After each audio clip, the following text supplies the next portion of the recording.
let me put on the recording.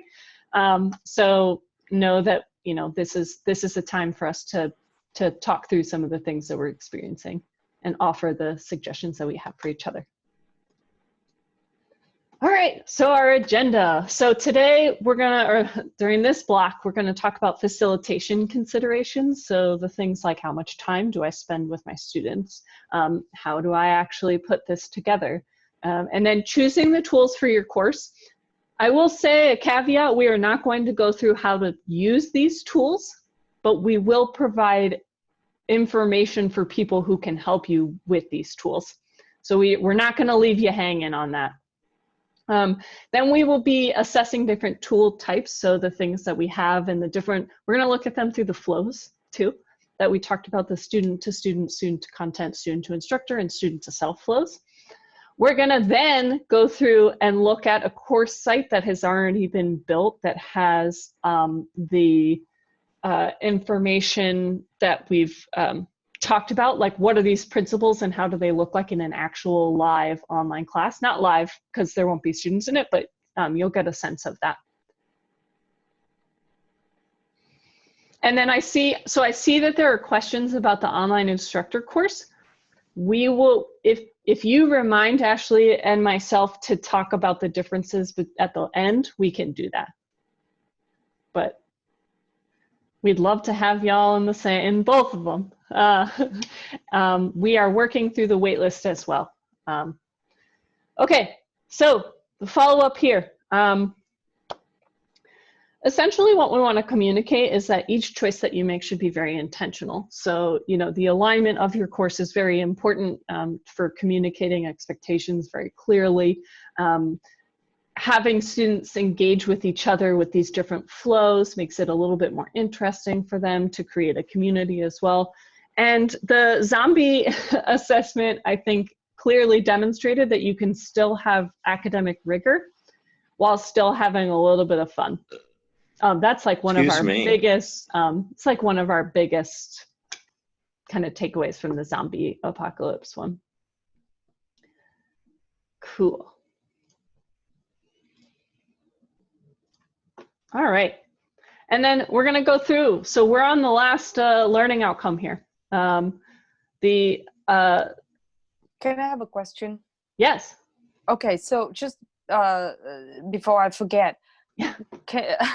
I surveyed my students at the last class what kind of online class they want, asynchronous or synchronous, and the responses were mixed, but it seems that the majority wanted synchronous.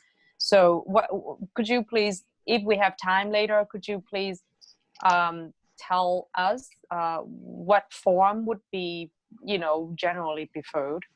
Or what form we should aim at. Thank you. Yeah, sure. I wrote that down. We will talk about that. Sometimes the decision is made for us at the registrar's level, unfortunately or fortunately. Okay, so today or this block, I keep saying today like this morning didn't happen, sorry, or it was a different day. Okay, so the last learning outcome here is determine the optimal tool to use to help your students achieve the course's learning outcomes. That's what we're going to be focusing on today. Okay, so now we're getting kind of into the whole meat of this block, right? So some of the facilitation considerations are require quite a bit of explanation, but I'm happy to provide this here with a little bit more content. Ashley, you sent out the worksheet, right? Mm-hmm. Yep. Yeah. So everybody should have a handout worksheet in their email that talks about best practices for building an online course site. I sent it maybe 1:15-ish, 1:30. Yeah, so I'll give you all some time. So what we wanted to do though, I got it. Awesome, good. We wanted to provide this for you so that you would be able to have this and you can then type your own notes into this. This is a good strategy for in-person and online courses so that you're pointing your students towards the things that you want them to focus on and training them how to write notes. We have not done this. That was not the purpose behind us providing this worksheet for you. We just wanted to make it a little bit easier for you moving forward. Let's go through these. The facilitation considerations for the worksheet, I believe, are at the bottom of the worksheet, Ashley? Yeah. Yeah. Okay, cool. First and foremost, we wanted to say, working from left to right here, that you should use the tools that you're comfortable using. I can see that there's some questions about Collaborate versus Zoom. We have licenses for both. Pick whichever one you like better. Stick with it though, be consistent. We have chosen Zoom for this so that we could experience what this is like here. So you have another option and exposures there. But if you prefer to use Collaborate, use Collaborate. Ashley and I were talking about the differences between the two. And I think that there are pros and cons to both. I will not impose upon you, this tool is better than that one, because I think that we're all different and we have different needs here for our students and our own classes here. I think that Ashley and I always sound like broken records when we do this, because we always say, keep your learning outcomes in mind. What is the purpose behind what you are doing and the choices that you are making here? And does it relate to the original learning outcomes of your course? Always keep those in the back of your mind here. Next point is helping students to create routine. Something that we can help our students do is to create a routine through the due dates that we have. Routine is the enemy of procrastination. That is a Michelle Miller quote who you read earlier. There are ways for us to create routine or help our students to create a routine. The easiest way for us to do that is if you have due dates that are the same each week. There's predictability there. So if you have a Thursday, Sunday deadline, then students can anticipate at every single point in the week, like, okay, I've got stuff that's due on Thursday, what do I need to do? And then before Sunday, what do I need to do? This is specifically for an asynchronous class here, but the idea is that we're creating this predictability here. I just lost my train of thought on that. I mean, I would jump what in. What you just said was very important. Thank you. Yeah, of course. What was I trying to say? Go ahead, Ashley. Let me see if I can remember. I was just going to jump in and say, as with everything else that we've been mentioning, so we mentioned picking tools and kind of sticking with it and being consistent. The same goes with that routine, right? So if you, for 1 week, want to have them have things due on Friday and Saturday, or Monday and Thursday, make sure that you extend that same schedule into all of the continual weeks of the course, because you don't want them missing something because you switched it up on them. So if you have to switch up a due date, make sure you give them really advanced notice and tell them why you're doing it and that sort of thing, rather than just sort of changing it. Yeah, I remember what I was going to say. Simply because you create deadlines for your students does not mean that they have the choice to decide when they do the work, when they have a couple of minutes here and there, when they don't have to babysit anybody for a couple of hours there. So just because you have a Thursday, Sunday deadline doesn't mean that they can't complete all of the work on Monday and Tuesday. Right? There might be some pieces of interaction that would have to wait until the end of the class, but it's nice because you're giving predictability and flexibility here, but you're also adding structure. So this structure is critical too for the pace of an online class.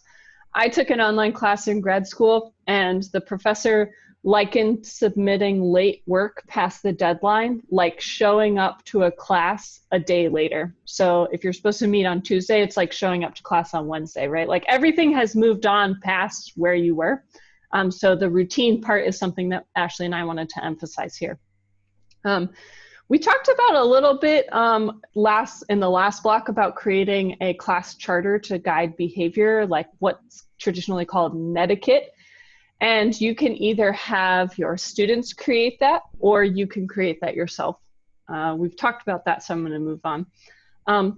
Maximizing the different flows with the tools is a way to, optimize the different flows that we have examined already, the student to student, student to content, student to instructor, and student to self.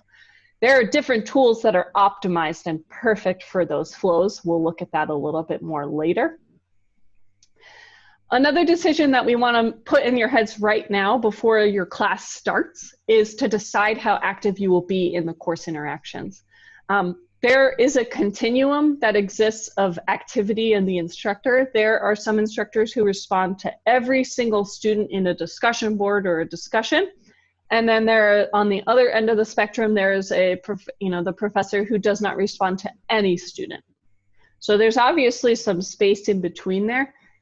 Ashley and I have anecdotally found that when we are involved in the conversation stops.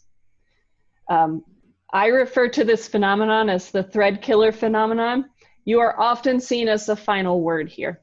And so if you jump in and say something, then the conversation probably will stop. We have experienced this several times. And so when we facilitate or I teach an online class, I don't jump in on the discussion board. I want the flow to be student to student there. Mm-hmm. And I think you can even do that if, we've had questions come up sometimes that are asking about, well, what if a student says something that's factually wrong? Or they're just going off on a tangent that doesn't really fit in with the topic. And it's kind of up to your own personal comfort level, but sometimes it happens that if you just sort of let it sort itself out, the other students will kind of come in and correct that student. The one who made the original post, maybe that's a little off, a little wacky. The students sometimes, when given the space to do it, can sometimes kind of correct knowledge and correct behavior on their own as well. So, if you feel like you want to jump right in and address something that comes up, you're definitely welcome to, but just know in some instances, the students can do that themselves too. What if I wait and no students jump in? If they never do, you could do a couple different things. You could come in and write your own piece on the discussion board. But as Kim says, that's probably going to be the end of the conversation. They're not going to negotiate anymore with each other because you're the final word of that particular topic. You can also do, which I don't know if this will come up later, but it might, you can do wrap-up announcements or wrap-up videos each week where you sort of address things that were happening in the course on the different interactions that the students were doing with each other. And you can kind of, good or bad, summarize like some good points you saw, maybe summarize something that went a little haywire, and address all of that in a quick video or a quick announcement to the student. It also helps build a community with them doing something like that because they know you're watching and they know you're paying attention to what they're doing and that you kind of care about what they're doing, essentially. Yeah. My colleague, Bill Harder in CTRL, when he facilitates online, he says that he tells his students up front that he is not going to participate actively in the online discussions, but he will lurk in the background. So he is reading all of them, and evidence of his lurking in the background, he reads every single post that the students do. He creates this wrap-up video that Ashley's talking about. So he is very upfront with his students at the beginning, but he also is reading and he's addressing the different topics or themes that come up. Did he tell them in advance that he would be lurking in the background? Yes, he told them in advance so they were aware of that. Yeah. Just saying that you are lurking in the background for the class does not mean that you're taking a back seat and then all of a sudden that the class is just going to facilitate itself. You are a very critical component of this class still. This is not something that you can just turn on and off. Yeah. Cool. All right. Next one. Break up your activities. So as an example of this, Ashley and I have planned this so that there are breaks in between where you go to a breakout room or you do an activity, you do something. There's an author, Dirksen, in her instructional design book. I don't remember the name of it. Oh, Design for How People Learn. Yes. Okay. She has an illustration of someone riding a bicycle. And if you have your students doing the same thing of the same difficulty, she illustrates that by having this bicycle go up, up, up, up, up. Have you ever ridden a bicycle up a hill for a really long time? It's really hard. Same idea cognitively here is when you break up the different sessions or you have different interactions, you've got different flows. You know, that she represents as like a little bit of a hill, right? So you're gaining confidence, you're going down, you've got a little bit more challenge here, and then you're getting confident here. It's really, really helpful. Yeah, and I think we've gotten a lot of questions about how long should I spend doing one particular type of activity versus doing another type of activity in terms of transitioning to an online space. And I think that it's kind of going to be up to you to make those sorts of decisions based on your content, based on the activity that you chose and the goals that you're going to have out of that activity. Based on the students themselves. If you get going into a synchronous session and you start noticing that maybe their attention span's shorter than you anticipated, in your next lesson, you can make those sorts of adjustments. They say an adult has an attention span of about 7 minutes before they start flagging. So that's something to keep in mind. I would definitely, I'm going to say this with, you know, please pay attention. I would not recommend to have a new activity every 7 minutes. That will feel very hectic and very kind of crazy from a learner's perspective, but you do want to keep in mind that maybe a tactic that you do in the classroom might not work so well in such an extended period of time without different kind of activity breaks for a student. Kim? Ashley? Yes, Kamal, I'm sorry. I see that your hand is up. Oh, it's okay. I think that brings me to a very important point that I want to kindly ask you about, both of you. When I'm giving a lecture, I have been told by the American University Blackboard people, and they all, from Stephanie to all our friends at CTRL, that usually when you give a lecture through Collaborate, make it short, make like half an hour at a time, because after that, after half an hour, it becomes really hard for them to follow. And break it that way and do some other activity and then come back maybe and do another half an hour, just continue the lecture that way. But there's somewhere in between to break the monotony. Is that what you guys are also adhering to? Mm-hmm. Yeah, essentially saying, you know, you don't want to necessarily try to lecture for 2 hours just because that's the block of time that you've been given, right? I'm not sure that anyone kind of often would do that in an in-person classroom either. So I think it's really, but in the online space, you're right, Kamal, you can lose people also to a webinar or to a lecture just because they have all this other stuff. They can open up their email, they can, you know, go on their phone, they can do these things that maybe they wouldn't do in a face-to-face classroom. Mm-hmm. So it's good to do those sorts of activities also to bring people back and bring their attention back to you if it has faded or gone away. I am personally guilty of signing up for an online webinar, and as soon as I see that nothing is expected of me, there is no action required of me, mm-hmm. I turn off my video and I start doing other stuff. I know that that's really bad. I understand. I know that that's bad, but thinking about, you know, what our students are doing too, thinking about your own experiences might help with that. Like, we're trying here, you know, we know that this is really intense. We are trying to involve you and we have discussions here so that, you know, you're less likely to get up and leave. Things happen where that might be the case, but we're trying to also use our own experiences of being kind of recipients of this information too, and our own experiences as well. Yeah, I think that's a good point. I just want to go back to another quick point and to get your advice on this, please. The question about Zoom versus Collaborate Ultra, and I love Collaborate Ultra. I believe the Blackboard people at American University had discouraged me and maybe others from using Zoom for some reason.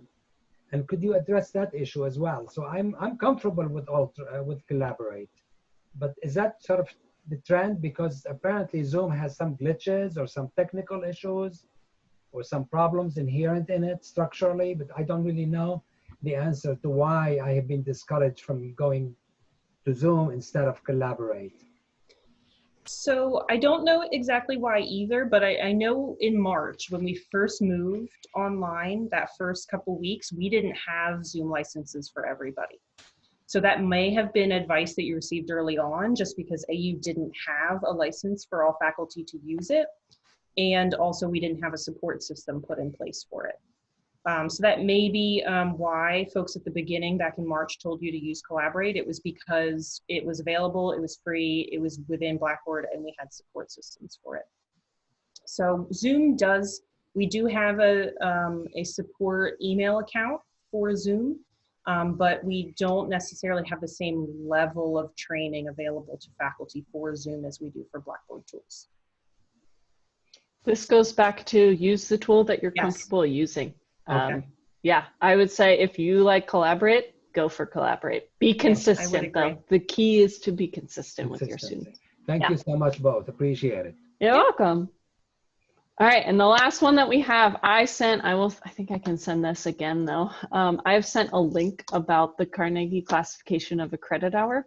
American University abides by this classification of a credit hour. So for every 2.5 hours that you spend for an in-person class, that means you need to have 5 hours of outside work that your students perform. Same goes for an online class. For synchronous, that is a direct translation, but for asynchronous, that would then mean that all contact hours happen without that actual live interaction. And that's okay. It's like instead of it being in person and then at homework, it's just all this. So it'd be about 7.5 hours on average throughout the semester that you would have for your students. So that's for a 15-week class. For a summer class, that means then that it would be about 14 hours of work a week, which is a lot. That is an average as well. And that includes every single thing that your student would spend time on in your class. We are going to give that information to you, and you can make a decision based upon that and what works for your class.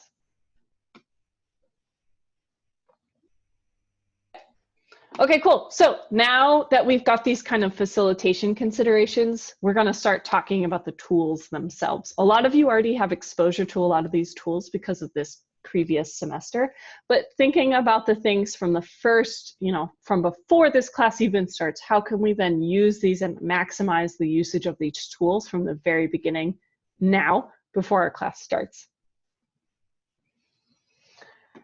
Here's our flow. The outcomes are here again, broken records here, but the outcomes that you've already thought of, the course assessments that you've already created, the different instructional strategies or activities that you have, what are the goals? And then, do you want to have a lot of interaction, student-to-student interaction, as well as the student's needs too. So this is kind of like you're moving through, like, what are the decision processes that I need to make? Yeah, and I think it seems like Kim said we sound like broken records, but I think that when you're going into choosing tools for a particular activity, thinking about each of these different things and how it fits with your content and fits with your objectives and all of the things that you want to happen in your course or need to happen in your course is going to help inform the tool that you choose as well. I'm sorry, how do I raise my hands on a cell phone screen? That I'm not sure. I don't know. Go ahead. I've never used it on a phone. Yeah. But do you, yeah, if you want to just ask. Question. Yeah, we're talking about the flow the other day, and I was. Could you please give us some more examples of how to facilitate the student to self flow? Thank you. We are going to talk about that in 2 slides. Thank you. Of course. Yeah, you're predicting the direction we're going in, which is great. Yeah, you guys have been doing that the whole time, which is perfect. There we go. So some of the tools that we've got here that have different pedagogical considerations. These are the tools as they exist on Blackboard here. These are all of the things that are at your disposal within the suite that we have here. So the live sessions, I'll start at the bottom, the live sessions, so Zoom or Collaborate, videos and other multimedia, things that you pull from YouTube or other sources, things that you also create yourself in Kaltura. There's a test function, which is the quiz, which is really nice to be able, you can do low stakes or high stakes stuff. Journals, which we'll talk about there, blogs, 2 wikis, and discussion boards. Here are these flows. All right. So we've decided to break out the different flows that we've talked about ad nauseum at this point for different tools. So you'll see that some of these tools show up more than once because the different flows can appear in different ways. So the student to student, one of the main tools that you can use to facilitate this kind of interaction flow is a discussion board. That's kind of the predictable one that most people go for. Predictability and usage, like discussion boards, I'd say they're pretty standard. They're really good about encouraging that interaction. You will have to provide specific prompts for them, which Ashley will talk about later, but also like deadlines for that. That's important. Blogs are really interesting because they feel like discussion boards, but it's a different setting. It's like a similar interaction there. Wikis are like Google Docs where you've got multiple people collaborating. It's not live per se, but it's something within the Blackboard suite of tools. The student to instructor flow, again, we put assignments because that's really, we think, the only one that is purely a communication between student to instructor. Reason being is because the assignment function submits it directly to you. No other students are going to see that assignment necessarily. The student to content, you've got a lot of options here. So you can have video lectures that you record. You've got live sessions here where they have different prompts that they have to look at or anything. The journals, if you have a specific question that you're asking, assignments, discussion boards. There's a student to content really is one of the major flows, as long as you don't rely too heavily on only the student to content one. And here's the student to self.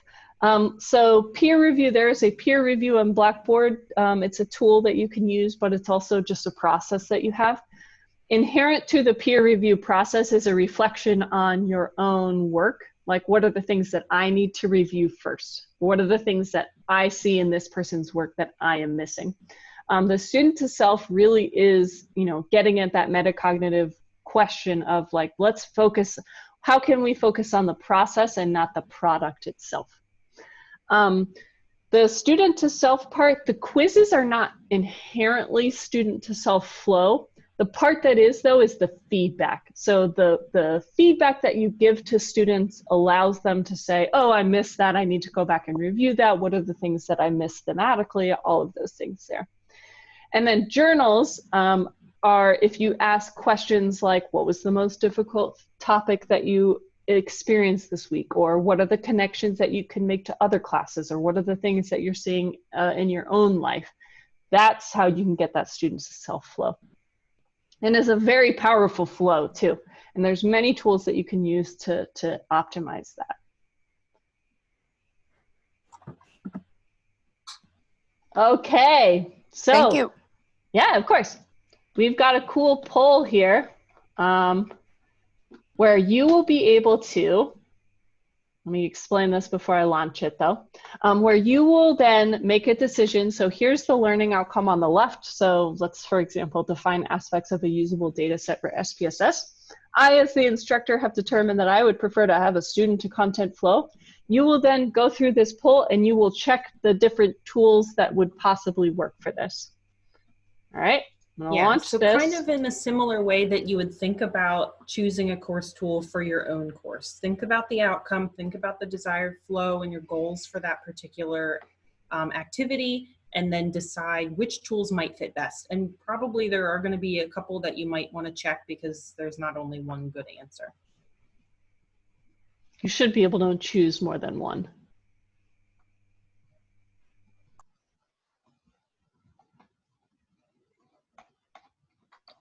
What is that acronym standing for? SPSS. Yeah. Is a It's a computer Statistical software. package. yeah. Statistical package for the social science. Yeah. Is that Eric who's jumping in? It was Christian. Oh, okay, good.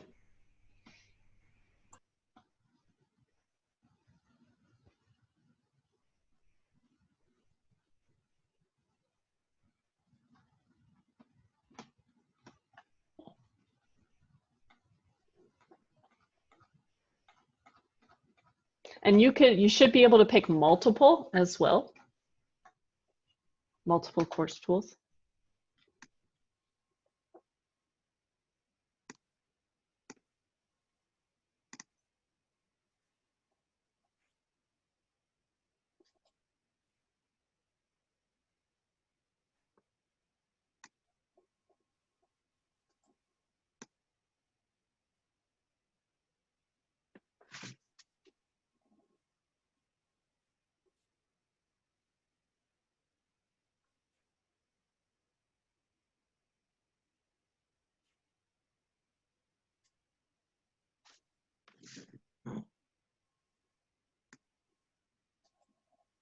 Oh.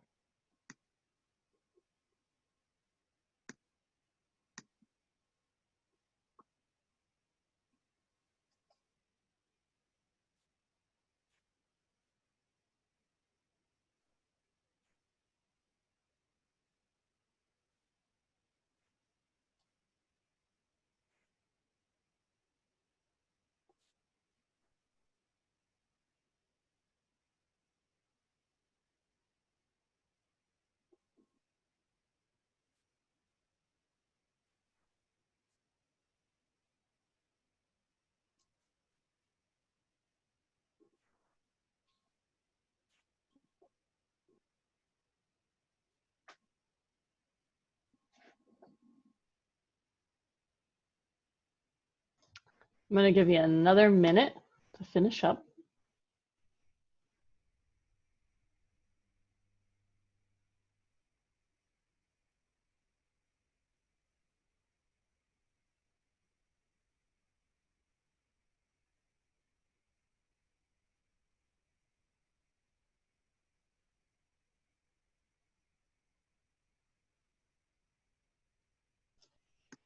One of the things that I like about Zoom is I think that the Zoom polling feature is much more sophisticated than the Collaborate one.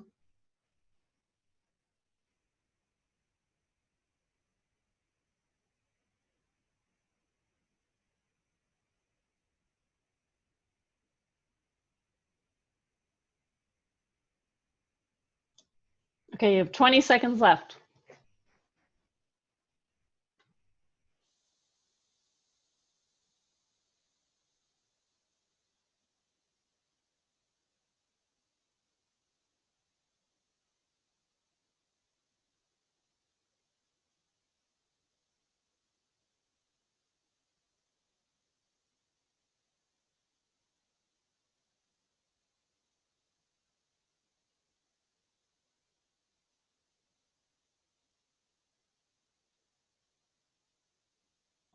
All right, so you should be able to see the poll results now about the different, choices that you made with the different tools here. And so I think this is really cool to be able to do this in a class. I like that you can do this. So the majority of you, 73% of the answers chosen were for the first one, define aspects of the usable data set for SPSS. Most of you said assignment.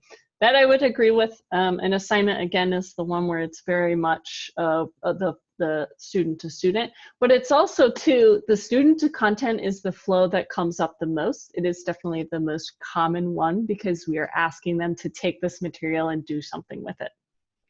Yeah, Yeah, so all these tools. Yeah. Sorry, Kim. No, go ahead. The runner-up of a quiz, I think, is another good way to get at this information, because you could have them identify the different important pieces of a usable data set and how to organize it and all that sort of thing. So a quiz would be a great one too. Yeah. And then for the student to student, compare and contrast traditional and more modern styles of painting, discussion board. Yeah, that's a pretty good one. That is a really easy tool to set up, I think. It is a familiar tool or setting for a lot of students. Live sessions obviously work. The wikis and blogs too, that's where they can interact with each other in a much more synchronous way, for sure. Mm-hmm. And with most of the tools in Blackboard, so like the discussion board or a blog or a wiki, students are able to insert images themselves too. So they could supplement their arguments or their ideas with image proof, which would be cool in this particular activity. Yeah. And then number 3, analyze strategies that will enable social movements to succeed. And the flow of student to instructor. Yeah, assignment's a pretty good one to use for that. The quiz, I would say too, because you're the only one seeing the results of the quiz. Yeah. Discussion board, if you take a very active stance in the discussion board, could absolutely be a student to instructor flow. Cool. And then last one, develop a comprehensive marketing plan that will enable a business to increase their customer base. Student to self, peer review, 100%. Yep, looks great. The journal as well is a nice place to put that. It kind of depends on the prompts that you provide. So assignments could absolutely be a student to self flow as well. I wanna mention that the flows are not exclusionary. There can be multiple flows for each one. We wanted to, in this exercise, just focus on one of the flows. But to me, there's a lot of these here that could, have multiple flows there. Great work. The polls function in Zoom is really, really cool. Eric posted a tutorial on how to do that.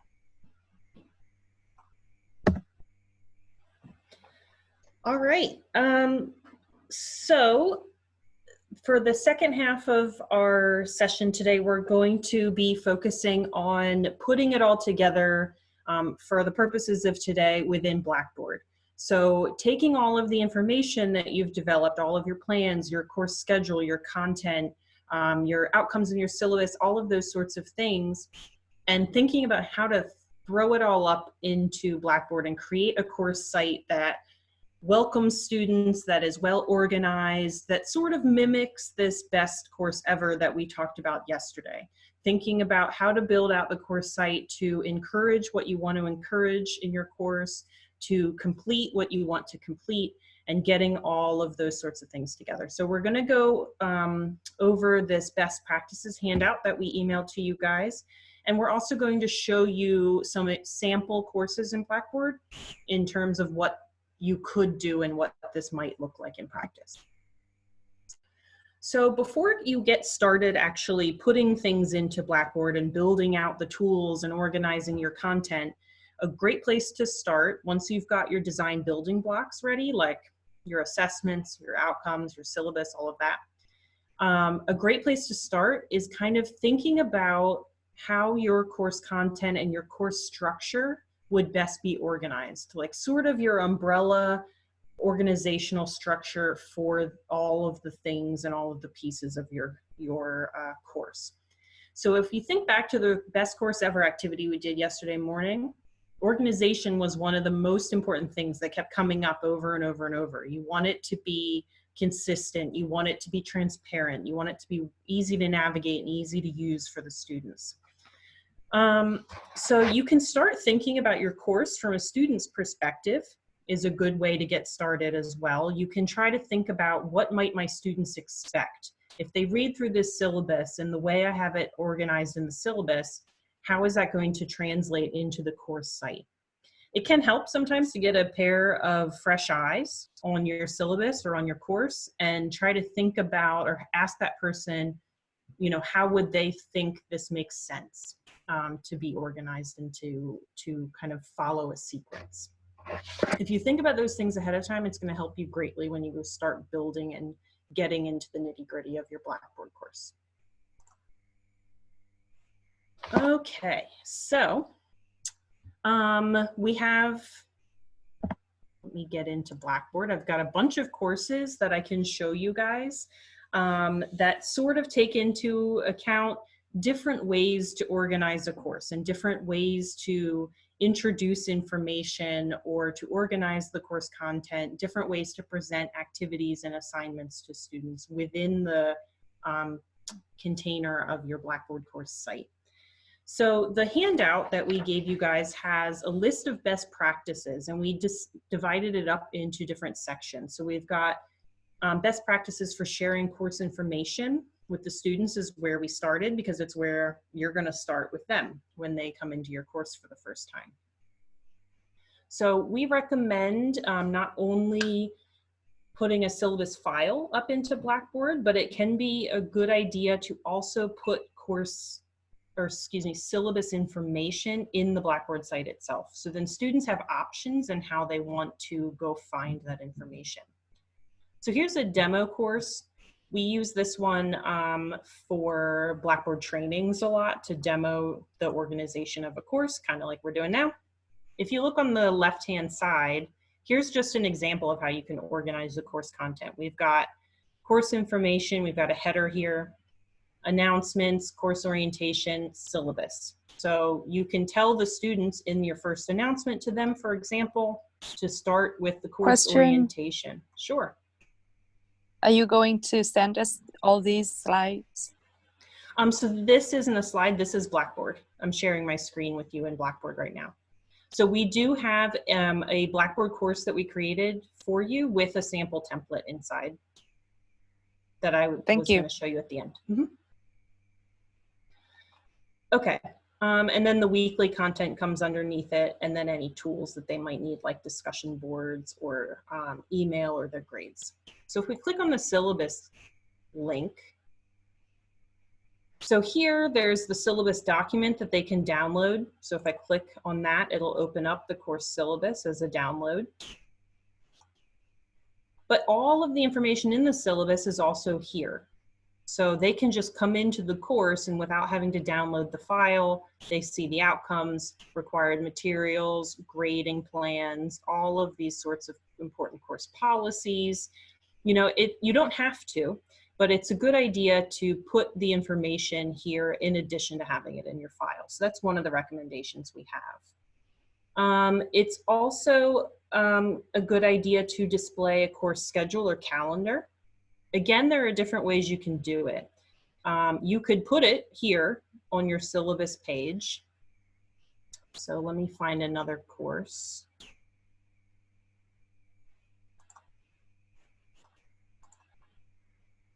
So this, for example, is the Blackboard site for the longer online instructor course, that 5-week course that Kim and I run. This is from the spring. I want to show you real quick. So if I click on syllabus on the left-hand side and scroll down, there's a course schedule posted here for the students. So this is one way you could do it.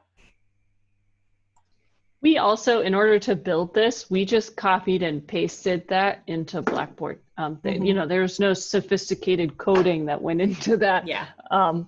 And also, too, a lot of the decisions that we are encouraging you, or the decisions that we've made, and the things that we're encouraging you to do, are based upon Quality Matters. I don't know if anyone's heard of Quality Matters, but Quality Matters is a national organization that tries to establish some standards for online courses based upon what we know about cognition and learning in the online space. So this is not just because we think it's a good idea, but this is information and structure that we have created based upon these nationally recognized standards. Yeah. So one other way that you can display a course calendar, let me find it. Okay. This is a AUX course. This is a master for the first year experience for all the first year students. This one, you'll notice, looks slightly different over here on the left-hand menu. They have a separate area specifically for the course calendar. So you can consider that as well. If you want it to be extremely prominent for your students, instead of putting it maybe on a syllabus page, you could make your own course page or content area, they're called in Blackboard, that only has the calendar in there with due dates and reminders and these sorts of things in it. So that's kind of some examples of ways to share course information with students. The next section is called Making Navigation Easy. So we talked about this yesterday in terms of the best course ever. You want it to be kind of intuitive and kind of easy to use when a student comes into your course. So one recommendation here, we've got reduce clicking and scrolling. You want to try not to bury all of your course content too far into the course. So meaning that you don't want them to have to click here and then click a folder and then click another folder and another folder. You know, you're going to start losing people. You want to try to limit the amount of clicks that you get. And it's also sometimes a good idea to provide instructions for navigation. So what we have done in, for example, the online instructor course is we included a Start Here page where it has an introductory video to the course itself. So talking about kind of the course content, what we're going to cover, but also a quick video that just shows the basics of how to navigate the course site. Where are students going to be able to go to find syllabus information, to find their course readings, to find their assignments, and kind of go through all of that information in a quick video. You can create videos using whatever software you like. This particular video was made with Kaltura, which is an add-on to Blackboard. Benefits of using Kaltura. I know there are people out there who have strong opinions about Kaltura one way or the other, but some benefits of using Kaltura versus something else is that all of your videos are then stored on Blackboard servers, and they are easily linkable with your Blackboard course site, and you have support. So the Blackboard office, so the e-learning support office now is expanded to the instructional continuity team because we needed help. There were only 3 of us. They will be able to help you out with Kaltura issues versus if you use some other sort of software program, we can't necessarily give you the tech support you might require. So that's just a little pitch for Kaltura real quick. But you can make a video like this. You can also just provide, here's another example. No, let me see this one. This is a training for AU faculty and staff about universal design for learning. So this is a completely asynchronous module that's used for training. It's not monitored in any way. So we provide a lot of instructions for people on how to get around and what to do. And so here it shows navigation instructions in a slightly different format. Instead of doing a video, it's just step-by-step instructions on how to complete this course and where to find different things. So again, just trying to show you different ideas of how to do the same kinds of things. We talked a little bit before about how important it is to build a community in an online course. You want to make sure that your students feel as if they are part of the course. They are connected to each other, they're connected to you. And there are things that you can do with your Blackboard course site to help make that possible. One of them being that you can introduce yourself. So, for example, in this course, there are small little videos from Kim, from me. We will add, as we have other facilitators later, just introducing ourselves. Say hi, say a little bit about us, what we like, what we don't like, what we studied, what our experience with online learning and instruction is. All of these sorts of things give it a little bit of a personal feel to a course. This is especially important if your course is going to be running completely asynchronously. If you're not going to be doing any live sessions with your students, it becomes a little bit more important to put personalized touches like a video into your course. You can also use video to do announcements to your students.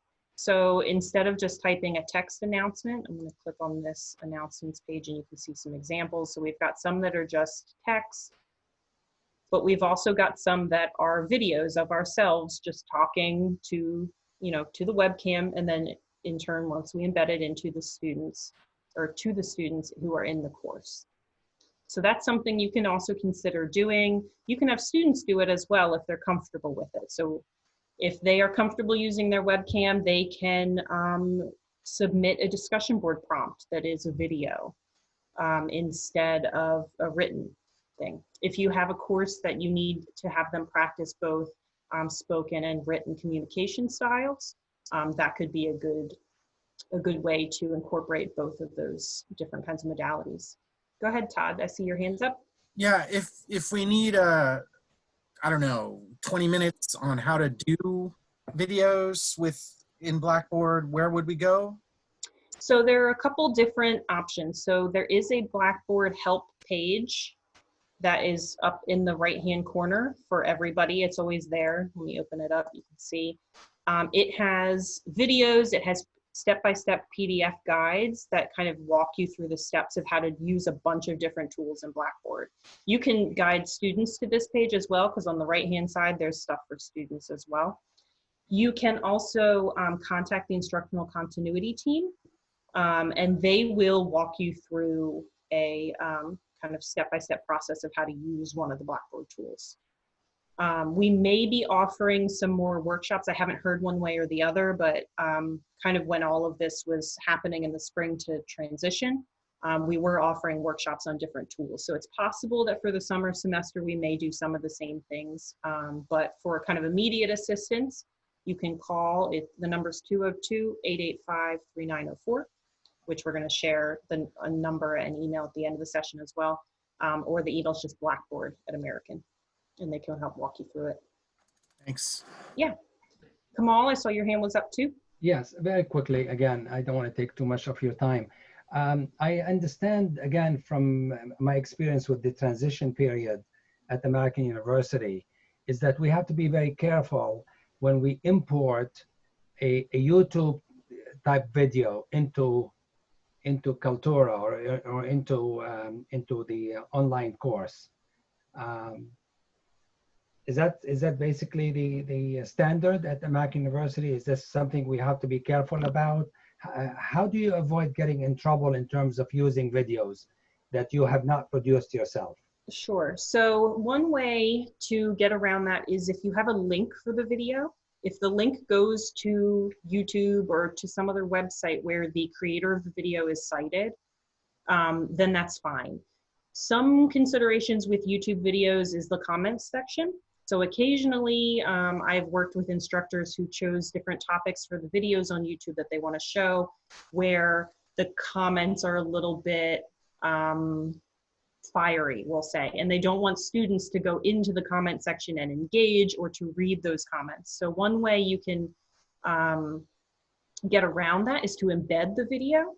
You can embed videos from Kaltura, so it would look like what I showed you before with the embedded video, but you can also embed videos directly from YouTube so that the student will be within the Blackboard space and can just click play and watch the video, so they don't have to go to YouTube. So that's one option. The copyright issues are when you start taking video files that you haven't created and uploading them onto the Blackboard server, because then it gets into sort of like we are hosting other people's property on our servers. So that can be a problem. So I would advise everybody to avoid taking like an MP4 file or a video file that you did not create and uploading it into Blackboard. I believe that YouTube videos already automatically have a Creative Commons license attached to them, that it means that you can share as long as they are hosted on the YouTube server. Yeah. Can anyone confirm or deny that? I'm fairly certain that yeah. I have a question. Hold on one second. As long as the video is hosted on YouTube, then you should be okay. Sorry, yeah, go ahead. You can link to it. Yeah, in my case, I take a video of YouTube that is free for everyone, and then I add subtitles. The subtitles are my own. So what should I do about this? So that's where you're getting into a tricky situation with the copywriting, because you don't want to take that video and subtitle combo and upload it into Blackboard. Course reserves, or isn't there a copyright librarian in the library, Ashley, that could probably have conversations about this? That's true. Yeah, Stephen just sent something from Texas about a checklist of using intellectual property. If you wanted to have a specific conversation with the copyright librarian, I'm gonna hop off and try and find that information for you. I don't want to tell you that and then not provide you with the information to contact them. So I'm gonna do that right now. Okay, thanks. Yeah, and some folks like to show videos as well. So the course reserves in the library is another tool that you can use if you want to show videos to your students, because they work within the correct avenues and the correct legal systems to put movies onto the online streaming space within the library's website, and then you can have your students access. They can't necessarily give every single movie. You'll have to talk to them about which ones they can purchase and put into the streaming system. But that's something that you can talk to them about too. Okay, so let me check the list here. So another, let me make sure I'm within the right space here. Okay, so this is back to the demo course again. So another thing that is great to help build community, Kim and I have talked about this at length, but I can show you sort of what this might look like, is a discussion board where students can introduce themselves to each other. So we've got this week 1, introducing ourselves, discussion board forum that clearly outlines exactly the student expectations for introducing themselves to the rest of the class. So we want them to create a new thread, tell us a bit about yourself, the name you go by, your major, your hometown, and then you want to reply to at least 2 of your peers' introductions to receive maximum credit. So something with a very clear and defined set of expectations for your students, a set of instructions, so they end up doing what you want them to do. And if I click in, let's see if we have any. I posted in this apparently a couple years ago. I didn't really say anything. But so this would be an example of what a discussion board looks like when a student posts something. So in theory, you would have more. I kind of hesitate to see. Okay, so here's a little bit more of a description, and she's included a picture of herself in theory, but it actually looks like it's a picture of an otter in a suit. But this is getting back to our conversation before too. If students are hesitant to share pictures about themselves, maybe they want to share a picture of something else. A hobby that they do, or maybe their hometown where they grew up, or something like that that they might like to share instead of a picture of themselves. And so here you can see responses to, so Ashley Ricamo in this discussion board is a lazy person, but you can see, you know, some of student engagement and how it might look as they go down through the discussion board. And then the last thing in that one in terms of building community is to make liberal use of the announcements feature. You can create announcements here. You can create as many or as little announcements as you want for your course. But for an online course, it can be a good idea to keep up with a sort of regular check-in schedule with your students in terms of communicating with them via announcements. The announcements feature is good because some people like to use the email instead, but I would argue that the announcements feature is in some ways better. Because the announcements are they remain posted on this Blackboard front page. So students can come in and maybe they deleted an email or they can't figure out where it is, they can't find it, but they have still this whole communication record of all of the communications that you have sent to them. And there is an option. Go ahead. I have a question. Yeah, Sure. so when I put something on announcements, would they be notified in an email that there's an announcement posted? So there is an option. So I just clicked on the create announcement button. So this is what that page looks like. I would type my message here, blah, blah, or I can put a video. And if I scroll down a bit, there is this section here where I can send a copy of this announcement to their email. So it will both post in Blackboard and send an email to them. And so it's kind of like a double record for you. I think I saw Christian's hand go up. Christian, do you still have a question? Yes, I was actually typing it in the chat. Okay. How does one check, for instance, if students have watched a video that one posted, how do I run that report so that I can see who's doing the homework and who isn't?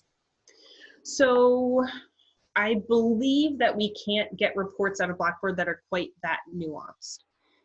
So you can see which content areas they're spending a lot of time in. So if you click on, say, week 1, if the student clicks on week 1 and spends 2 minutes in there, but you have these lectures or other activities for them in there, then you know that they're not doing that particular thing. So unfortunately, we've run into instances before where people want to see maybe how many students clicked on a particular link or watched a particular video, and Blackboard doesn't get quite that far down into their data that you can pull. Okay. Let's see, the next section on the handout is organizing and displaying content. Basically, there are different ways you can do this. I'll show you a couple that we have in these various course sites that I have open here, but the most important thing is to use a consistent organizational scheme. So decide what you want to do ahead of time, like I briefly talked about before. Decide what makes the most sense. You know, is your course organized by week? Does that make the most sense? Are you organized into units? Does that make the most sense? Whichever one you pick, just be consistent. That will help your students immensely to have sort of a routine, not only in their schedule, but also a routine in sort of what their course looks like and where to find something so there aren't any surprises for them. So you want to organize the content somehow. So here in this demo course example, we've got week by week by week here. So that is one way that you can do it. So I'm going to click on week 1 so you can see an example of a content area, or essentially what's the course page. Another important thing having to do with consistency, not only making sure that your organizational theme is consistent, but try to make sure also that each page in your course, so for each week or each module, however you have it, is consistent and looks the same. So there are the same things that appear on the page in the same order for each week. So for example, in week 1, we've got an overview. All right, what are we doing this week? It's very short. We've got our learning outcomes. So this is where you get into the deeper dive with the sort of weekly or unit level learning outcomes that are going to feed back into the course level ones. We've got an activity with a clear due date.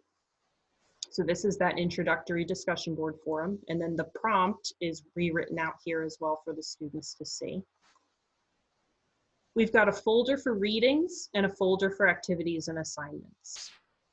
So if I click in then to week 2, you're going to see it looks pretty much exactly the same.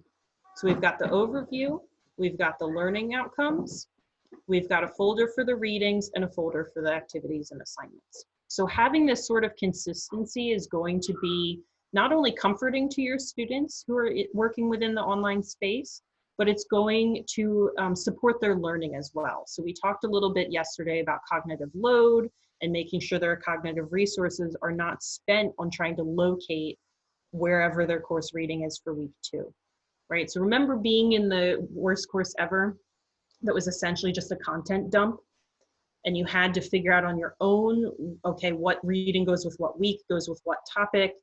You don't want to have your students spending the time to trying to do that. Okay, so again, you don't have to make your content look this way. This is just one example of how you can do it. So I'm going to show you real quick the AUX course site, if I can find it. No online course should be a treasure hunt. It should be very obvious as to where everything is. Predictability in an online space is very, it's a good quality to have in an online class. Consistency, predictability, transparency, these are all good qualities. Mm-hmm. Yeah, so here's another different way that you could choose to organize your content. So this is the AUX course again, the first year experience.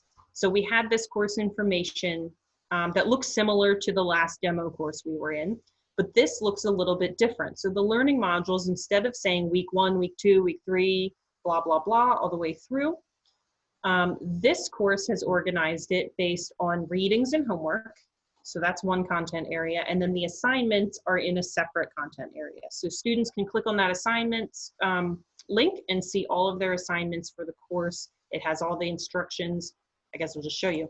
all the instructions, all the due dates, all of the prompts and things that they need. It also includes instructions on how to submit the assignment, which is important. But if we click on class readings and homework, where most of the course content is, then we've got the sort of folders week by week by week.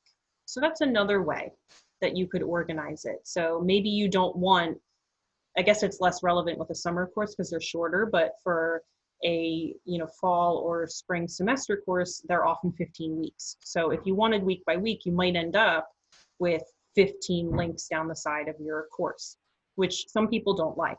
So you can also choose to organize within folders. Yana, I see your hand. I want to share one more thing, and then then we can talk. So if I click into, I'm going to click into one that's a little farther down. I'm going to click into class 6. So this looks a little bit different. So we have some of the same components. We've got a kind of overview of what the topic is for the week. We've got learning outcomes on the side, on the right-hand side. This course uses a guiding question for each week, which is a possibility you can do too. This one, instead of having folders for readings and folders for assignments, everything's on one page. So they have to click into class readings and homework, they click into the folder for that week, and then all of their materials are on one page. They don't have to click into any further folders.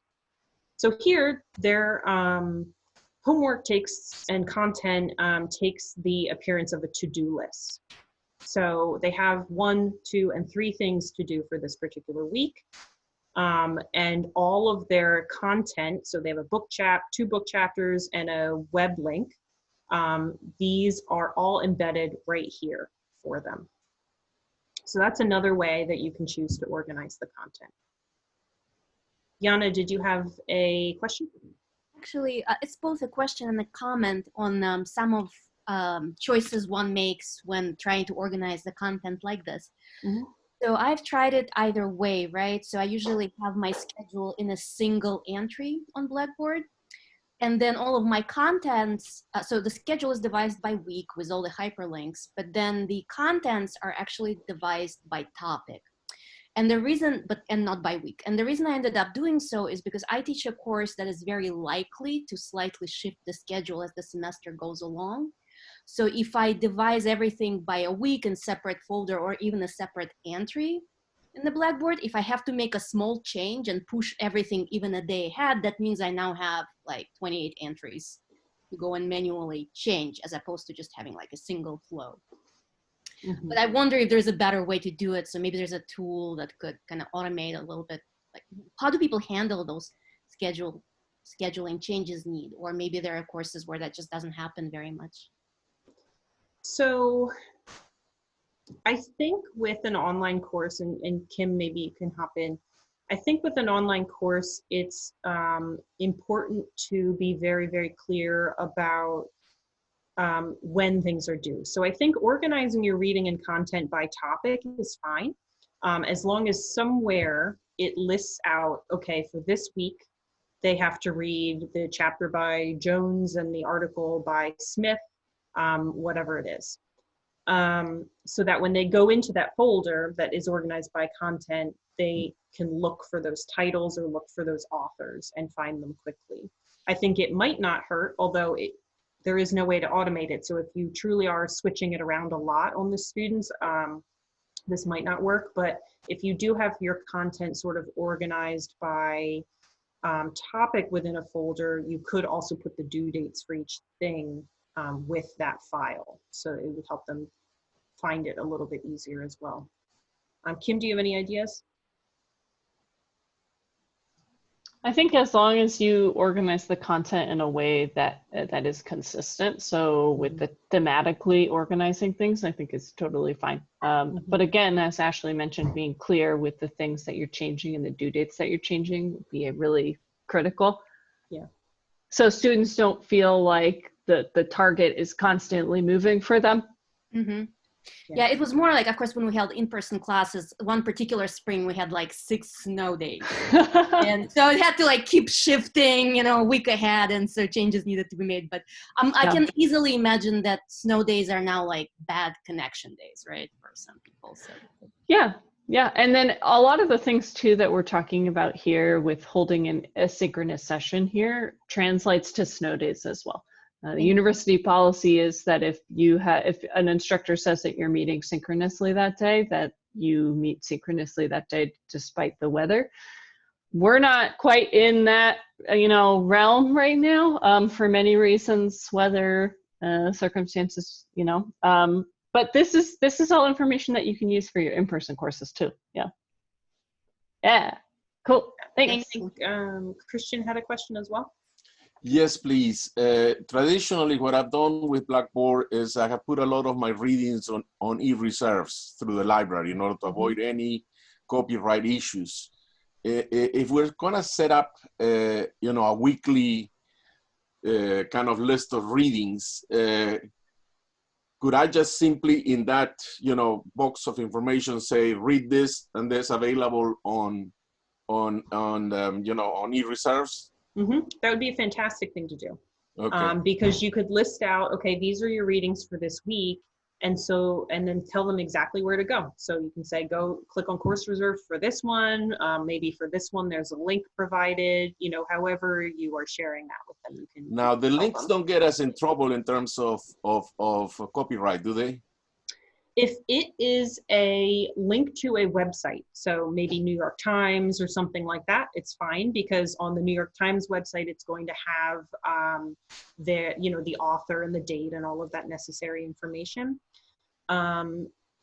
If it is maybe a chapter out of a book, again, the copyright folks in the library would be able to better help you determine. I believe it's something like as long as it's less than 10% of the total book, you're generally okay. But if you want to put every chapter for a book, scan it and put it in your Blackboard page, yeah, you're gonna rather use the course reserves or have them purchase it.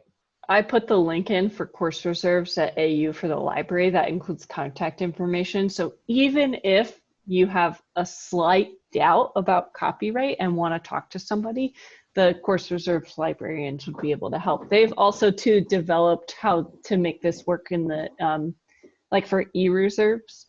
So yeah, they're really good people to talk to on that. Thanks. Yeah, and Kamal, your hand's up too. Yes, again quickly. It appears that this idea of the weekly content is replicating really a very well-designed syllabus. You basically break down your syllabus into these weekly content activities based on the new models you guys have presented to us in the last couple of days. And I really like it. I raise my hat essentially to our colleagues who've said they tried it in the spring during the transition. It really worked. In my case, really, there was no time for me to sort of go back and redo all of this very sophisticated sort of detailed content. Sort of introduction to the syllabus, but I can see it. It's a really wonderful tool. It makes it much more easier for the students. It probably makes it much easier for them to accept, in essence, what I'm really teaching, focusing on teaching and learning rather than having to worry about procedural things, trying to find things all the time when it's all in front of them. Yeah, exactly. So thank you for saying that. And it's not something that I have mentioned before too, but if done well, kind of with a lot of things that we've been talking about in the last couple of days, it kind of releases or can release a little bit of the burden on you during the course of the semester as well. You hopefully will get less emails of where do I find that, or how do I do this, or what's the point of XYZ, or I can't find the reading, or any of these sorts of things that may come up. So yeah. So thank you for that. That's also the reason why this is block 4 and not block 1. We wanted you to make these decisions before you even went into Blackboard to start thinking about content so that you are done with your syllabus. You don't have to go back and forth making changes in both. You don't even have to keep track of inconsistencies there. That's why this is in block 4. Yep. Thank you, Kamal. Yeah, but it's so beautiful because I think in the long term, all you really need to be doing from now on, it becomes easier. I think after this is done well and done, I think it's going to be much easier for us to fine tune it in the future. and add to it and expand it and so on. So Yep. it's a really good foundation. Yeah. Thank you. Yeah, thank you. Yeah, and as you can see with some of these different organizational schemes here, there is no one right way, right? So I know sometimes you might wish there was one right way that we could just tell you and everybody will do the same thing, but there isn't necessarily. It kind of is based on you, on what makes sense to you and what might make sense for your particular course and your particular group of students as well. So hopefully we've given you some good ideas showing the different ways to organize content. These are just 2 examples, and you can kind of do however you want to do, So Yana, for example, was talking about a folder based on the themes of the readings, which is also great, as long as they're designated so they know clearly which ones to read when. Is good. Todd, I saw your hand was up.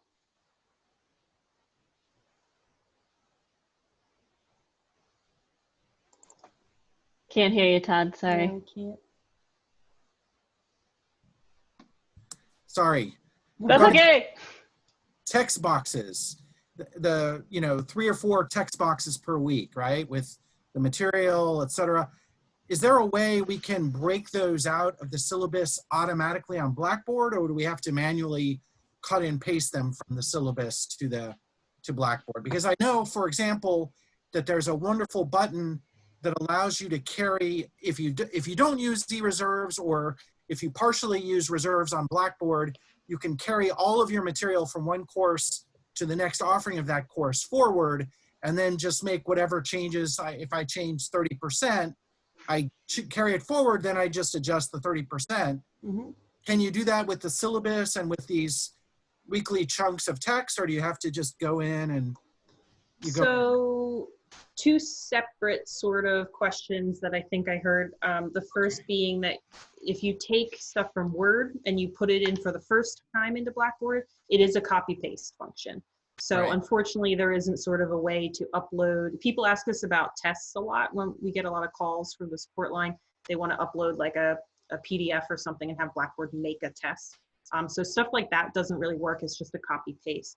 But once you build out a course site, Course Copy is going to be your best friend in the world, because you can take all of this stuff that you've built once you've built it and copy it into a new section of your course. So even if you're running a couple sections maybe of the same course and you don't have them merged, you can build out one and then do a course copy and throw all of the content. So all of these course, all of these items, they're called in Blackboard, so basically the text boxes, all the pictures, all the links, any links for assignments. So if I click on the assignments folder in this course, all of this stuff will copy. Your grade book settings will copy over into the new course. So you can do that from semester to semester or within a semester for a couple different sections of the same course. Yeah. Wouldn't that be a cool function though, Ashley? It would be You could cool. just copy all that Yeah. stuff. And, oh, that would be glorious. Yeah, unfortunately, you have to separate out and create separate content areas for each chunk that you want to put in. Yeah. Yeah. Yeah, I don't know any LMS that does that, but it would be really easy. It would be nice. So, okay, let's see. Other tips with organizing and displaying content. Providing clear descriptions or instructions. We kind of talked about that here. We've got very clear and detailed instructions on what to do and how to do it, when to do it, all of that sort of stuff. And this it doesn't only have to go with assignments. You can also have a lot of really great details for students in terms of instructions on how to complete their homework. So for this one, for example, they had to read this thing, and it had this particular PDF they were supposed to read had a bunch of tables. It was like a workbook. So we can put in a note here that you don't necessarily have to fill out every single table, but you can, for your own planning purposes if you'd like. So different notes like that for students can be a good thing. You can also put in reminders. So here we've got a reminder, keep working on your one assignment. It's going to be due next week. So within this class 4 or week 4, we can remind them of stuff that's coming up. so that they're hopefully not blindsided when it happens. So that's, again, not something you have to include, but it's another example of the different instructions that you can provide to clarify everything for your students. Let's see. And then assessments. So I'll go back into this assessments page. You want to make sure, again, with the consistency in your organization, no matter what way you choose, you want to stick to it. So for example, in the AUX course, we have a separate content area that's just for the assignments. So all of the assignment links are here. So a student can click on this and submit their assignment, and same with this assignment, same with that assignment, and so on. So this is one way you can do it. If we go back to the demo course, this particular organizational scheme, this was the one that had the weeks on the side, and then we have overview, learning outcomes, and folders. All of your assignment links can be found in these folders. So that's another way that you can do it. So the students would go into the particular unit or the particular week to find their assignments that are due. But again, just being consistent with it. So here's an example. So this week 2 only has one assignment, so that folder only contains one assignment link. You want to, I already mentioned that, but include instructions on how to submit it to you. You know, assignments, it's essentially very easy. They click on this link and upload a file, but they might not necessarily know how to do that if they haven't done it before. If you'd prefer that they email you stuff, you can write that in the instructions here. If it's something like a discussion board, so we had that prompt for the introductory discussion board that included part of their assignment was to go back and respond to their peers' prompts. Okay, so something like that is telling them how to do the particular thing that they're going to have to do, not only the content of and kind of instructions about what they're doing. Christian, you had a question? Sorry, yes, please. Mm-hmm. When they submit assignments through this system, can they submit it as MS Word documents? Yes. So the assignment link for Blackboard, I mean, I could be wrong. I think it will take almost any file type. They can submit to you Word or PDF. They can submit to you Excel sheets. They could submit PowerPoint files. They could submit videos. They could submit images. I hesitate to say any single file ever, but there are a variety of submission types that are allowed through Blackboard. Yeah, I prefer MS Word documents because then I can edit them easily. I can comment and make notations on it, corrections. Yeah, so you can designate that in your instructions to them and say, you know, please submit it as a Word file. So you can even be harsher and say the only thing that will be accepted is a Word file. I've seen people do that too, so that's a possibility. Samuel mentioned that the Pages files, Pages is the Apple equivalent of Microsoft Word, that there's trouble with annotating those documents. There's also too, I don't know about switching between systems. I think the Pages thing, I think you can open Pages documents in Word. I think so. I've never tried it. I'm not 100% sure. I know I've heard rumors of there being trouble with Pages submissions. Yeah. So. Samuel just raised their hand. Can you jump in? Tell us. Hi there. So I have just finished doing a composition class, so I'm getting a lot of documents from students. One of the main things I have learned is Pages files. Within Pages, you can save as Microsoft Word as a .doc, but it doesn't have the reverse functionality. So you can't necessarily take Pages and open it in Word system itself.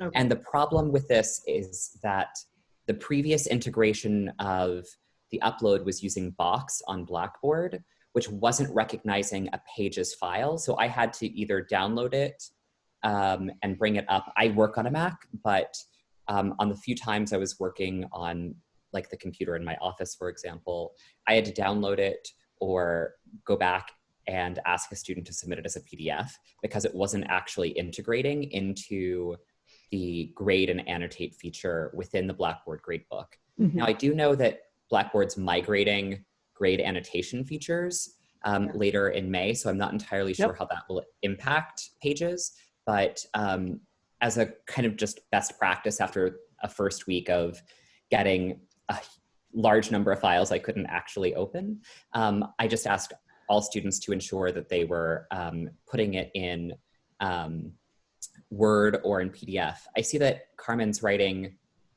she asks students to enter it as a text box. One of the challenges I've seen with that is sometimes the text box doesn't maintain formatting. So for like papers and things, you might just get all of the text in sort of a crammed space, even sometimes deleting paragraph formatting. Oh, I have not had that problem, but when they write in Word or something else, I have to download it into my computer, and then it actually takes me out of Blackboard. So I find that really inconvenient. So I just do it on Box and I can edit, and for me that's the easiest way. But this is another example of do what is easy for you. Do what your preference is. So if you prefer to get it in PDF format, tell your students that you want the submissions in PDF. Yeah. Mm-hmm. Thank you. Thank you both for sharing. Yeah, thank you guys. Let's see. So other bullet points on the handout, we already talked about routines, creating routines and kind of set due dates. I can try to find the online course again. Here we go. So let's take a look at that course schedule again. So if you can see, we have set a routine so that the first round of sort of readings and discussion board posts and other course activities are going to be due on Thursdays. And then the responses to the discussion board posts and any sort of heavier assignments are going to be due on Sundays. And if you scroll through this schedule, it's always Thursday, Sunday, Thursday, Sunday, Thursday, Sunday, throughout the whole course so that students can keep that routine. And so this is one way to communicate that schedule to them is through this course schedule or on your syllabus. And then one last thing I'll say about the assignments information is that you want to be able to share grading criteria with them ahead of time. So for example, this is back to the AUX course. If I click on this first assignment, there are different ways that you can do this.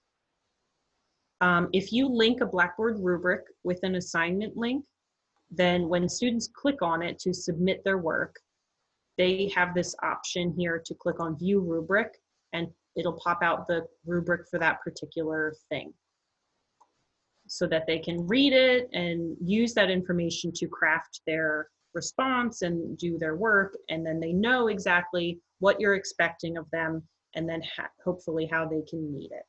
So that's one way. A lot of people don't like the Blackboard rubric function, which is fine. So another option could be to attach a rubric file to your assignment link. Just some way of sharing with your students, and again with that transparency function, or feature, I guess, of a class, is letting them know ahead of time how they're going to be graded so that they can anticipate that and there aren't any surprises. So that, and this isn't necessarily sort of an idea of teaching to the test. It's not necessarily that you're trying to guide them to just give you what you want, but it is a good idea to let them know the kinds of categories and the kinds of things that you're going to be grading them on.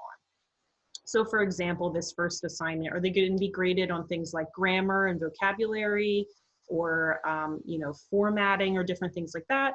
Are they going to be graded on the detail or the level of detail of something that they share? Are they going to be graded on maybe the types of written structures they use? It kind of depends on your course goals and what your goals for that assignment are. But it also, sharing that information ahead of time just lets them know what your expectations are for them. All right, so that's basically what I've got for some sample Blackboard courses for you guys in conjunction with this handout. So I've shown you a lot of different courses kind of bouncing back and forth, just to give you guys some different examples on how you can put your course site together and maybe getting you some ideas about what kinds of things you can do. what we have done for you guys is created this course for you. It's called the Online Course Design Intensive, the same as this, what we're doing right now. And then it's got a course code. And what this has in it is a sample online template for you. This template was created by the e-learning office and CTRL a long time ago, before I started working here actually, in order to help instructors get an idea of how to organize content in the online Blackboard space. So you don't have to follow this format if it doesn't work for you, if you don't like it. But it's an idea for those of you who want it on a different way to organize your course content in your site. The cool thing about this template too is there are linked instructions on how to do certain things. So for example, there's a link right here, instructions on how to edit content. So if I click on that link, it's going to take me right here to the quick start guide for using Blackboard, and I can scroll down to find this section that talks about managing course content. So how to make new content areas, how to make new files, how to make new items and things like that. So that's one cool thing. It also includes bolded blue text that is sort of information to you as the instructor. So why is this particular thing here? Why is it included in the template? How might you best make use of it? So we've added all of you to this template, or to this course that contains the sample template as students, so you can kind of take a look at this and see, and maybe copy out pieces of it that you like. There was a question in the chat about Acrobat readers. The university does not supply Acrobat Pro, Adobe Acrobat Pro licenses, but the standard Adobe reader is free for download. Mm-hmm. Yeah, that's a free download that you can get. Yeah. And I think in terms of creating PDFs, there seems to be a plugin with the newer version of Word. Correct me if I'm wrong, but mine has it. So it just appeared sometime that now I can save it as a PDF instead of saving it as a Word document as well. So that might be a possibility that a student has to do, to save as a PDF. That is definitely. a statement. You can save Word documents now as PDFs. Perfect. Thank you. And also too, when talking about accessibility, when you create a Word document, you know, the headers, that allows for screen readers to be able to figure out the order of a specific document. We have some accessibility guides on our website that I will put into the chat box now. But creating the PDF in Word first. So create the document in Word and then save it as a PDF preserves a lot of the accessibility features, which is good. That's a good thing. Yeah, I think I saw Kamal's hand up. Thanks, Ashley. You said you created this, or the CTRL created this basically for us to sort of review. Where is it right now? Is it you're going to send it to us by an email? So if you go into Blackboard, right. you should see it showing up as one of your courses. Oh. So I'll show you what it looks like on mine, because I have it. I think the default is that you're going to have courses where you are instructor and you have a list of courses. At the bottom, it'll say courses where you are a student, and then hopefully you should see this code. So the code is going to be, nope, that's not what I need. The code's going to be CTRL 999002 2020X for summer. So if you don't see it, you guys can email us or maybe put in the chat box and we can add you in there. If you don't see it at all. Okay. Okay, and I see some stuff in the chat box about grading and having PDFs versus Word documents and things like that versus annotating them. So I'm going to show you real quick in the Grade Center. I think in this one, oh no, this is the AUX one. I think in the demo course, we have a sample assignment that's submitted that I can show you maybe a different way to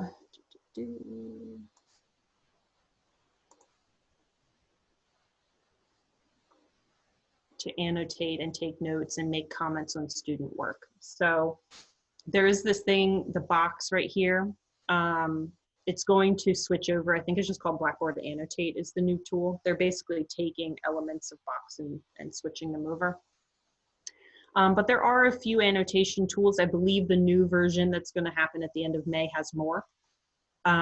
But basically you have options that you can write on a student's essay and say, you know, good job, or underline something. You can highlight something that they did particularly well. So there is that option. There's also the comment option here. So you can, let's just open these and see what they say. Okay, so somebody came in, the instructor made a comment on this student's work and said, okay, this isn't even an essay. What am I doing here?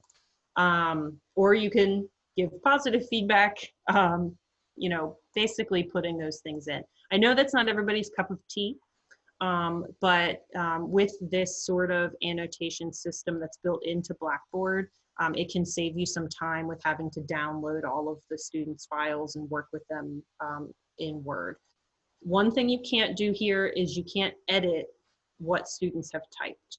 So if that's something that you do a lot of, I know language instructors like to do that, maybe edit and color code or track changes or something of what a student has originally done. You can't necessarily do that here within the Blackboard annotation tool. It's much more sort of marking and commenting are the tools that you can work here. But you know, you may already know about this and just hate it. So I just thought I would show it though, if you didn't already know about it or are unfamiliar. All right, so let's go back. Well, does anybody have any questions about sort of these different demo courses I've shown you, or questions about kind of building out your course site within the Blackboard format?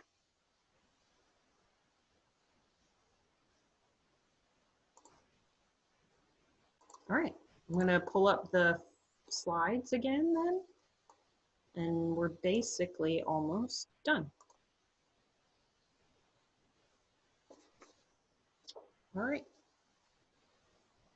So we've got some takeaways here for you for the course, kind of what we talked about today, and the whole system as a whole.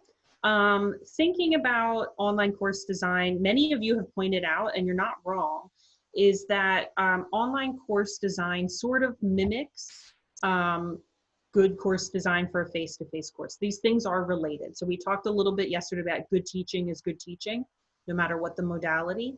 That's very true. The point we have been trying to make with you guys over the last couple sessions is that the online course design becomes even more important in the online modality. So when those things are missing in a face-to-face course, it might not be a tragedy. When those good course design elements are missing from an online course, it can become a lot harder for a lot of your students to be successful in that course. So the second one here, we've got determine the overarching organizational scheme for your course before you even start building. It'll really save your life. It'll save you a lot of time so that you don't have to start building something and then decide that it's not working for you and have to redo everything. We want you to remember to always be intentional and consistent in your instructional and organizational choices. This is a big piece for online learning in particular, because you want to make sure that everything that you're focusing your students' attention on is an important piece of the course, and that your students aren't lost looking for things or trying to figure out what's going on in the online course. We'd like you guys to remember to try to maximize your student engagement, really be focused on those instructional strategies that you choose. Think about the different flows of communication that you want to foster within your course, and think about how best to do that, which tools are best for that sort of thing.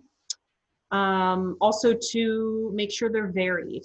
You don't always want to just be going student to content. You want to throw in some other types of activities that get the students focusing on each other or interacting with each other, focusing on their reflection process and thinking about themselves in relation to the learning and all of that sort of thing too.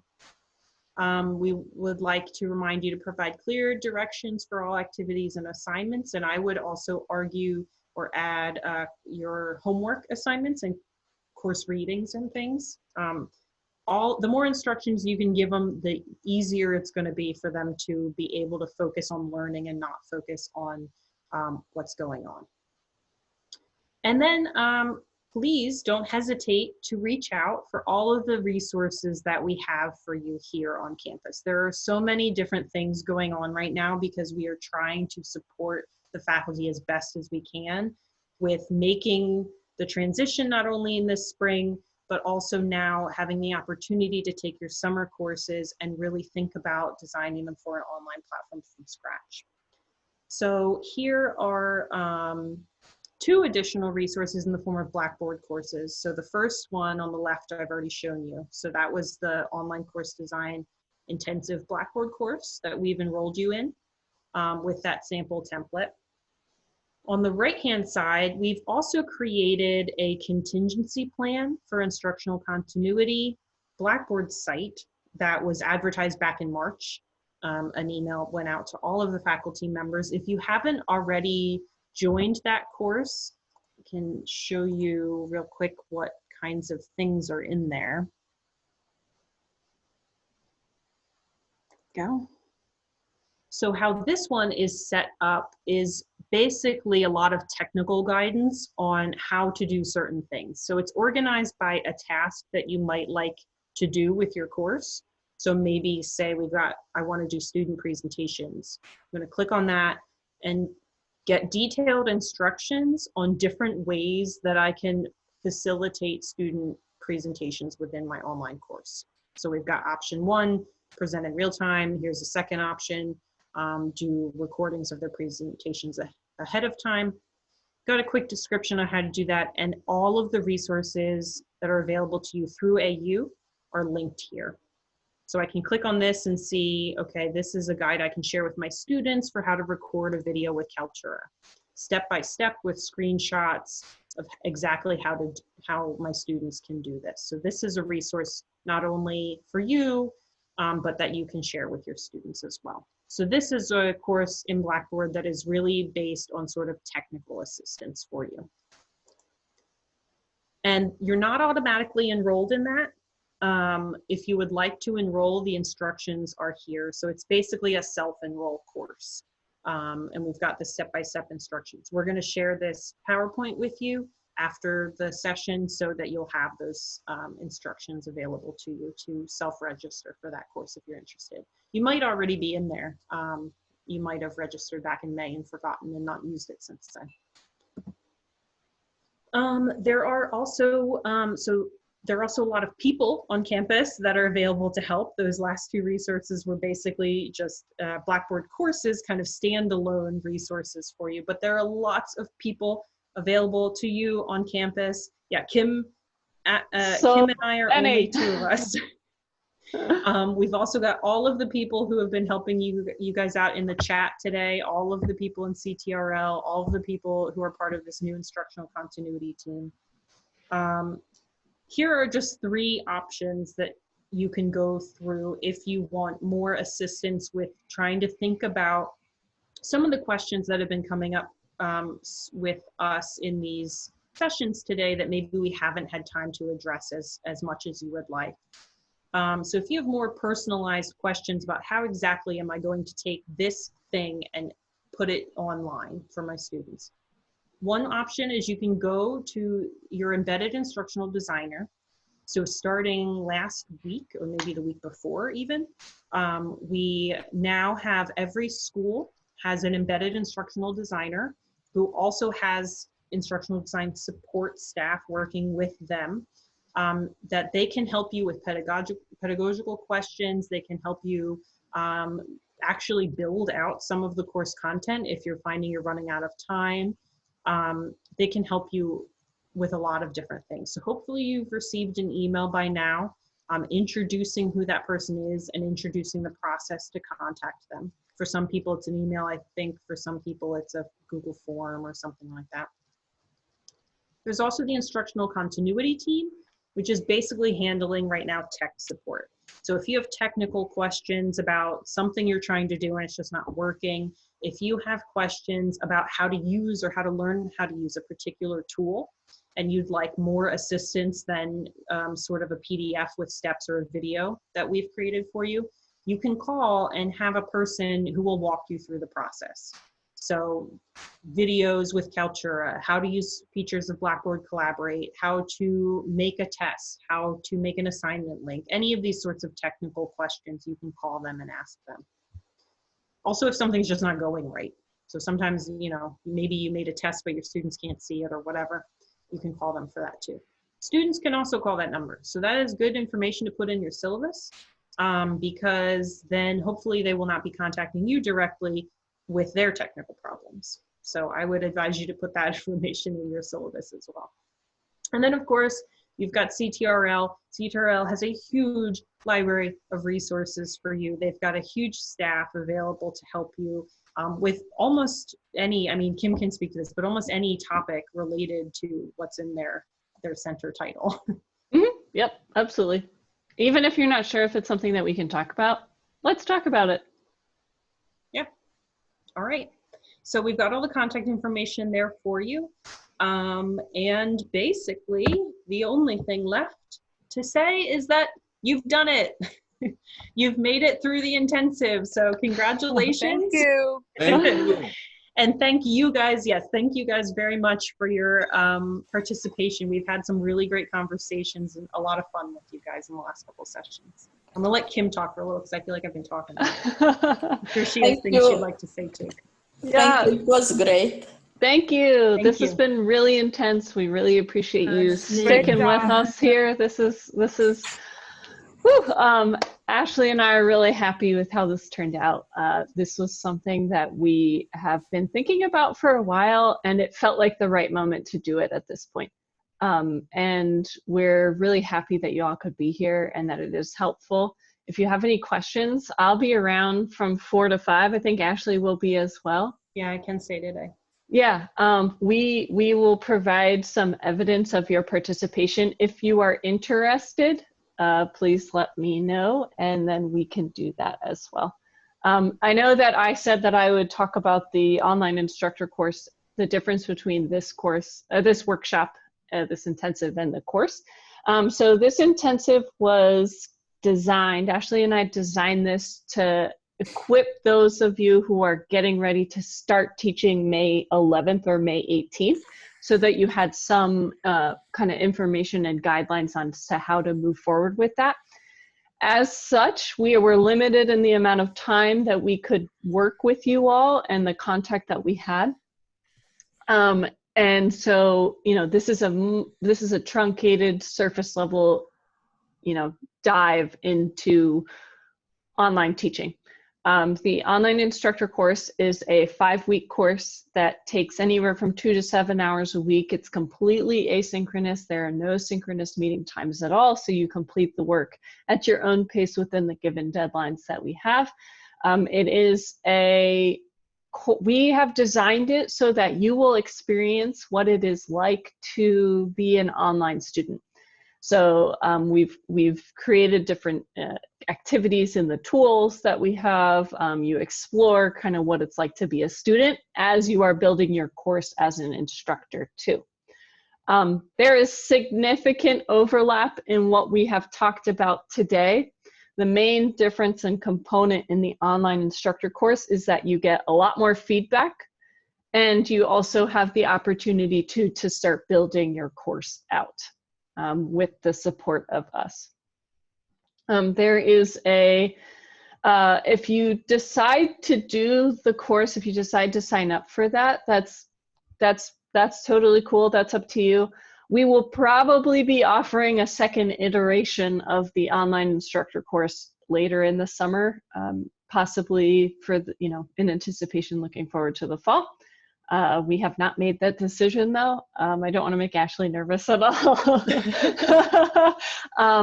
The online instructor course is one of my favorite things that I do for my job. I really, really enjoy it. And this is the first time that Ashley and I have done this intensive.